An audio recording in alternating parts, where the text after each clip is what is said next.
So in my 20s, I've been very fortunate to just achieve so many of my dreams. I got the dream job at Google, I got my dream car, BMW i8, Tesla Model S, and I went to the dream school, UCLA, got a master's. And I've kind of realized that true happiness does not come from what you can buy, what you can basically make. It just comes from the relationships and friends and the journey throughout the entire process. Like, the true happiness I found was when I was at UCLA, hanging out with my friends, learning from them, and just developing relationships. The happiness at Google was the journey to get there, really trying to get that dream job, and then learning so much around whatever I was doing at work. And then at buying that dream car, I was more happy basically working up to get that car than actually owning it. So true happiness comes from within. Don't think whenever you achieve something, you're gonna be super happy. It's just the journey, the people. So I brought my Tesla Model S to the shop. It's the 2021 version refresh. And apparently, it drives very low to the ground because it's a sports car. And because it drives very low to the ground, the wheels are very imbalanced. There's a ton of bumps on it just because of all these the potholes, driving kind of fast, and it just being so low to the ground. So they quoted me $4,000 to replace the rims, and it's kind of crazy the maintenance you're getting for such a nice sports car. You're gonna have to be able to afford all this just crazy maintenance with the tires and the wheels. I haven't had any like hardware problems with the battery or anything like that, but the wheels have given me so much trouble. Just I've had it pop, the tires pop, and then now we have the wheels being imbalanced and need to be replaced for $4,000. So even though you're paying not a lot of maintenance, I think when I went to business school, one of the biggest things I learned was that your network is key. The more you network, the more successful people you're around, the more you're able to impact and change the world. At UCLA, I met so many smart people who I became good friends with, and I could see later on in life us helping out each other.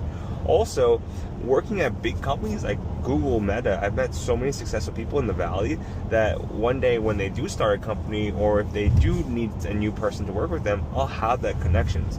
So when you're trying to come up in life, just meet cool, amazing people and put yourself in those situations. Work extremely hard so you have value to give other people, and you can basically give them value and they'll give you value back. So work extremely hard in life, meet amazing people, and give as much value as you can. I had $200,000 in debt from school, and the way I paid it off was just living extremely simple. I went to UCLA, paid a ton of money in tuition there, and then I needed to pay everything off. So what I did was I took two jobs, and those two jobs, I didn't spend any of the money. I just put it all towards the debt. This allowed me to become financially free, where I no longer have to worry about money, because everything I make now is just everything for me. So if you have a chance, the opportunity, do everything you can to pay off your debt. You'll sleep easier at night, and you'll be more inclined to make more risk with your life because you don't have that financial burden weighing on you every day. I've learned that going to the gym, working out, is one of the most important things you can do with your life. Even though you're not making money from it, even though you're not building your business from it, you're actually helping yourself a ton when it comes to like the mental clarity, the fortitude, and the way your body feels.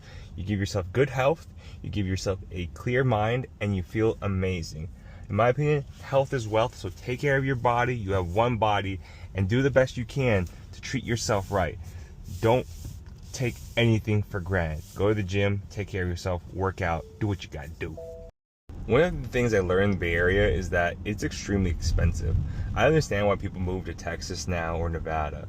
When we make money in big tech, say you get paid $300,000 a year, you're getting taxed a ton from federal income as well as California state tax. So if you have the chance and you build your own business, move to a state where there is no state income tax. You'll save a ton of money, and you'll be way less stressed when it comes to making money because you won't be as taxed as much. I think the Model 3 Highland is the best Tesla right now because of its suspension, because of its technology, because of how fun it is to drive. I've had all the Teslas, 3, S, X, and Y. Right now, the Model 3 Highland has had the smooth suspension. It's the most fun to drive. Also, it has one of the better kind of sound systems and interiors. The Model S, X are nice, but the Model 3 Highland is the way to go, just because of how fun it is to drive and how easy it is to kind of get in, get started. And it's a $7,500 rebate. That's a good deal. If I was you, I would get that $7,500 rebate and go for it. Is it worth to get Tesla full self-driving, beta, supervised learning? I think so. Ever since Tesla did the update for full self-driving beta, supervised learning, I've had such a good time using the car on full self-driving. So switch lanes for me, it drives me to place, and less frequent stop and go kind of like buggy interactions with the car. So if I was you, I would do the 1 month trial Tesla full self-driving supervised learning, $199 a month. Check it out. Or was it $99 a month? I don't know. But check it out. See if you like it, because it's totally worth it, especially for 1 month, just to see how it goes. And it's great for long road trips. I've been using it a ton in the Bay Area in Southern California, and I enjoy it. Try it out for yourself. So I've had the Model S, 3, X, and Y. The most bang for your buck car is the Model 3 because of how cheap it is and all the safety and all the great software features you get from it.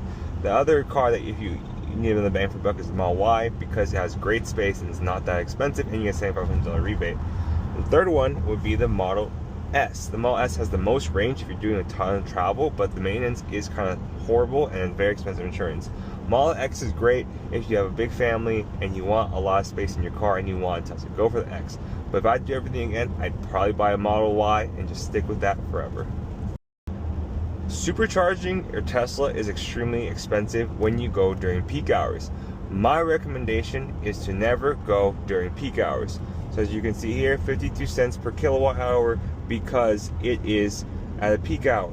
Here, if you kind of go at 7 p.m., 11 p.m., it's a lot cheaper. My advice is going during non-peak hours. So like around 11 p.m. it's 28 cents a kilowatt hour. If you go during 4 to 12, it's 43 cents. If you go right now from 12 to 7, 52 cents. Don't make the mistake. Go during non-peak hours. If you really need to charge, then go, but don't charge to 100 because it's extremely expensive. At 52 cents, it's pretty crazy.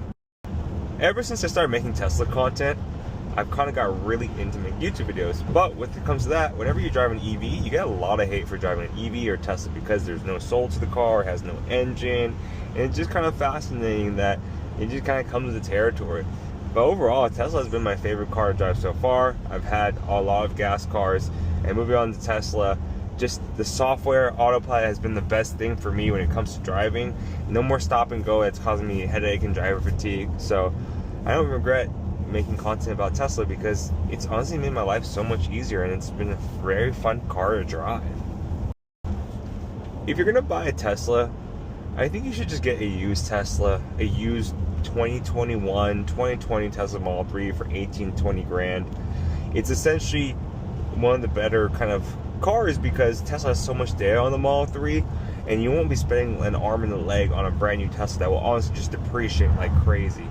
Take it from me, I've bought so many new Teslas and they've just depreciated like crazy. Buy a used one, use the autopilot, use the EV rebate, and you'll get a great deal and a great car that you enjoy that has all the software updates. So buy a used Tesla. So Tesla quoted me $4,000 to replace the wheels on my Tesla. I have a Tesla Model S 2021 refresh, and apparently the car is very low to the ground, so it tends to get in a lot of speed bumps or kind of pothole accidents, and that's going to cause the wheels to kind of bend and be messed up. And to fix that, you got to pay $4,000 for new racking wheels for 21-inch rims. It's kind of annoying that the wheels on the Model S have caused me so much trouble. Tires have popped, now the wheels are broken, and I'm just kind of sick and tired of it. But at least I haven't had any crazy maintenance with the hardware and the battery. I know Tesla has a rebate for $7,500 when you buy a brand new Tesla, and if you have a lot of money, go ahead, buy a brand new one. But I think buying a used one is the way to go. You won't be subject to all the depreciation that all the EVs have currently, and you will get a much cheaper kind of car with all the great bang for your buck, where you get autopilot, you get full self-driving, you get a pretty solid car that has great technology and hardware. So buy a used Tesla, don't buy a new one.